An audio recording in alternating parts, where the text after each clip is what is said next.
So, have another run for you today. Decided to pick a heist that was going to be a bit more difficult than Boiling Point this time around. I feel like I picked a pretty decent one. I struggled a little bit with this heist. I had some interesting decisions that I made. You'll notice that I brought ECMs and shape charges, if you paid attention at the menu screen. Reason was I wanted to, in the very beginning, grab the key card as quickly as possible, and then get to the security boxes and start their hacks before the alarm went off, so that the hacks would be considerably shorter, 30 seconds as opposed to a minute, I believe. Or 2 minutes, I know it's 2 minutes. I didn't have pager blocking on my ECMs. I wasn't able to have enough skill points to grab that even though I wanted to. I just went ahead and killed that guy though because I knew I could get the hack at least started before his pager was finished. You just saved a little bit of time to go about that route, and so that's the option that I chose. When I show the build at the end, in retrospect, after I'd already finished the run, it made more sense to actually pick up Nimble instead of Jack of all trades. It doesn't actually save any points at the end of the day. I don't think. I might have been able to have gotten ECM Specialist aced and would have had pager blocking. It would have bought me a little more time in the beginning before the alarm went off. I don't really think it would have been that necessary though. Really, I just needed enough time to get the boxes beforehand. I also don't want to hang out in the vault area very much, so you see me constantly running from room to room so I don't get pinned down anywhere, and kind of keep the enemies moving if I can. Something that I was struggling with in prior attempts was I was just getting locked down in a lot of areas and I couldn't fight my way out because the density of the number of enemies was just too much, and I either didn't have the DPS or, you know, I just got swarmed by specials or, you know, what have you. Unfortunately, my shape charge strategy didn't work out as well as I liked in the run that actually ended up working. I had to lockpick the last door anyway with this incredibly slow interaction. So I could get the blowtorch. Kind of unlucky, but, you know, it worked out, thankfully. Having to lockpick the top doors while the assault wave was going on is just near impossible. I would have had to wait between waves, but even the break between assault waves on this map, you never really feel like you get a break, or at least I don't. For my weapon selection, Kimbo Goliath's obviously a very strong option. AP Judge was also a pretty fun option. I ended up liking it a lot more than I kind of thought I would. It's not something that I use regularly with my builds, even recently, but I think I'll start using it a bit more. I wanted to wait until my pocket ECM had refreshed there so that I could pop it and leave the room. That's generally the only time I end up holding out in a room, is when I don't have a pocket ECM ready for me to move around, or if I feel like I'm in danger and I kind of need to hold out for a minute. So it took a little while to, to loop back so I could put the blocker on the vault. I probably could have saved quite a bit of time on this heist had I just decided to do that sooner, but I was playing it a little bit safe. Kind of moving from room to room here, just again being a bit more on the cautious side. Accidentally almost placed the drill instead of swiping the key card.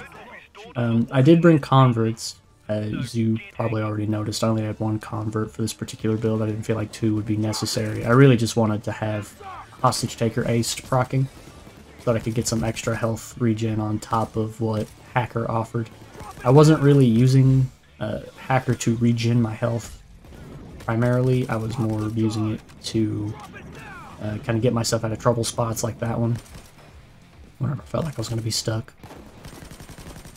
So I wasn't really using it in a tactful way in terms of health regen. It was just kind of incidental in most cases when I was using my convert to do slow health regen in areas where I felt like I had some time to do that.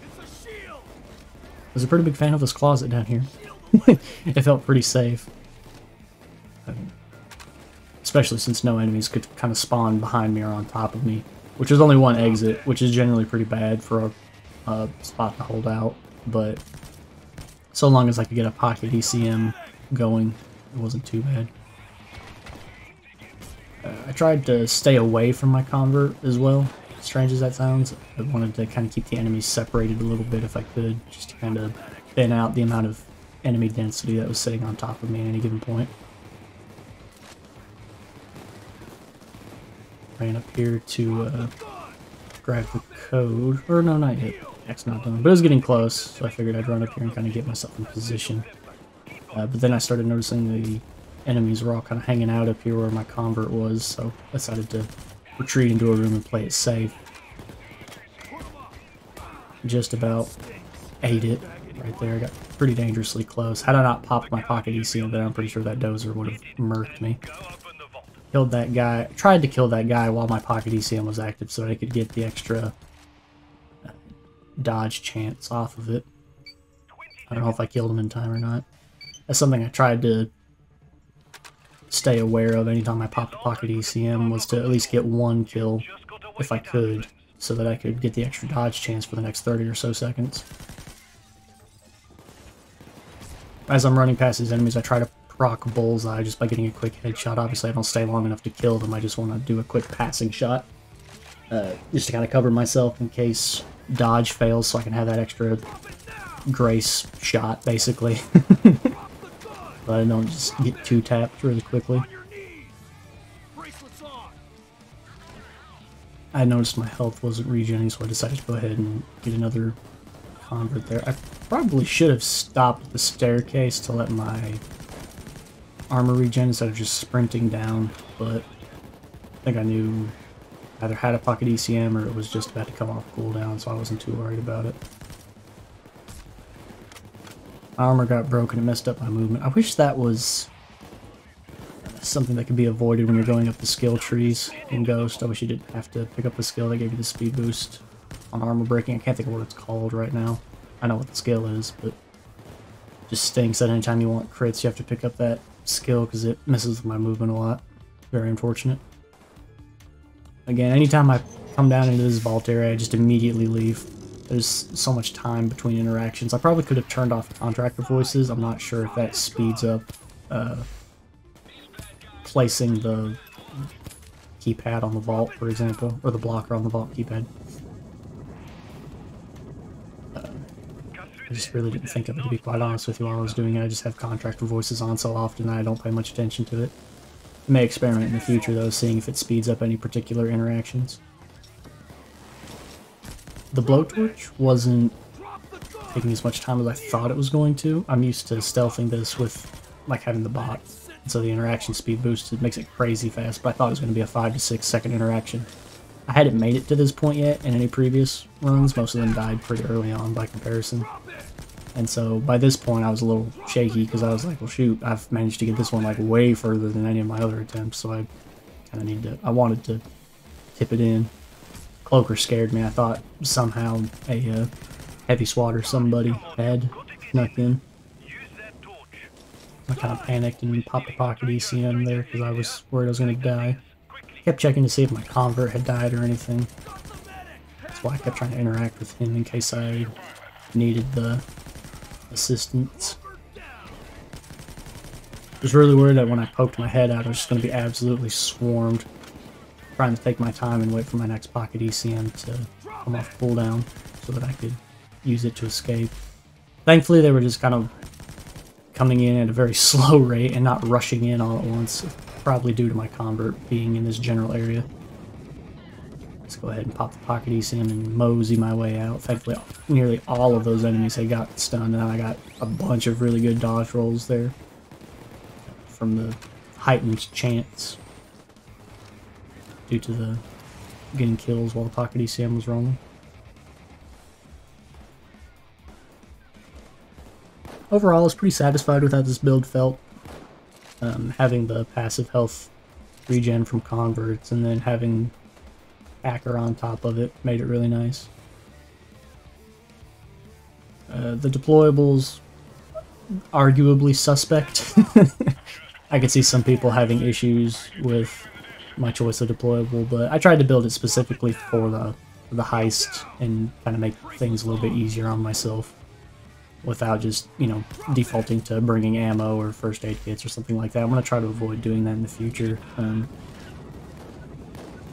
trying to actually improve at the game and learn things. I've been watching other YouTubers, reading guides, and trying to increase game and map knowledge. Kind of want to push myself a bit further than I was ever able to get previously, and I feel like I'm in a spot where I can do that, just in terms of knowing how I learn, knowing how to practice, and things like that. So I do kind of want to push myself and try for some even more difficult things. I would have liked to have not used maybe as strict of a... I feel like this is a pretty meta build all the way around, you know, Kimbo Goliaths, Hacker, AP Judge, all that kind of good stuff. I didn't fall back on using first aid kits though, so I was happy with myself on that one. Overall though, I would say the offensive and defensive aspects of the build are relatively strong.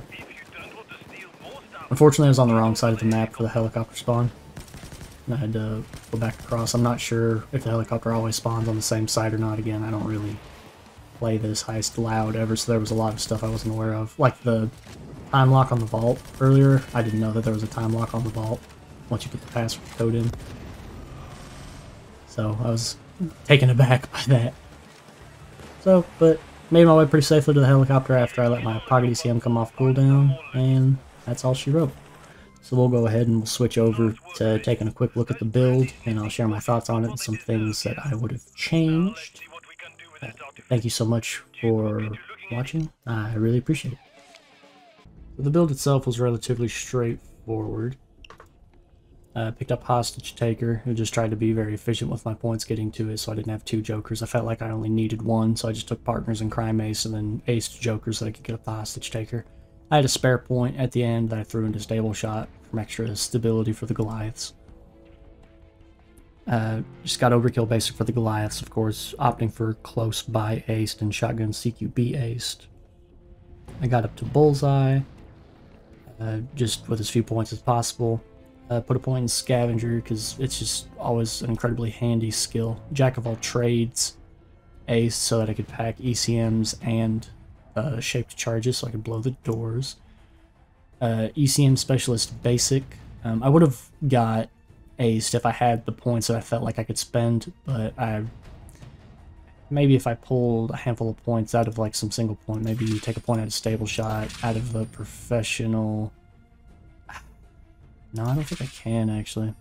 No, there's just really not a lot of spare points in this build. In an ideal world, I would have had ECM Specialist, which you could probably do if you were to make a modification, take away Jack of all trades entirely, and then, well, Nimble. Yeah, I don't know actually. And then you just need 1 point. So yeah, you can go over here and take a point out of Staple Shot. And then this way you can lockpick the doors and you have better ECMs to kind of push the beginning, and you don't have to worry about packing the shape charges or anything. But that's not the route that I took. I decided to go this way with it, which is fine. It's all preference for the most part anyway. Of course, I got SB and LB, and then I had some points to throw into Professional to get some extra stability, and I don't have anything in the Fugitive Tree here. We'll go ahead and go over the weapon mods. On the Goliath side, the Silent Killer Suppressor, I had a Concealment Boost Modifier, the Auto Fire Grip, Little Brother Foregrip. I don't have a Gadget, and then the Big Brother Magazine. And then for the AP Judge, of course, I have the AP Rounds, a Silent Killer Suppressor, Concealment Boost, the Custom Reinforced Frame. I did not have a secondary sight or a primary sight. And of course I used the Hacker perk deck, and the Buzzer. And that's it. Thank you all so much for watching. Hope to see you soon.